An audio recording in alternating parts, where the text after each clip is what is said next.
Seperti diketahui, September hingga Oktober merupakan bulan yang baik untuk bermain layang-layang bagi para rareangon.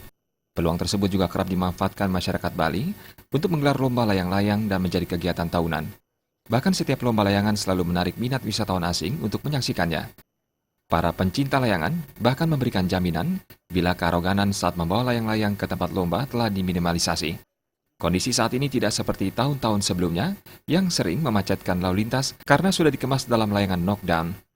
Pencinta layangan Putu Pasek Pranata berharap budaya Rareangon Bali tetap dilestarikan dengan dukungan pemerintah dan stakeholder lainnya.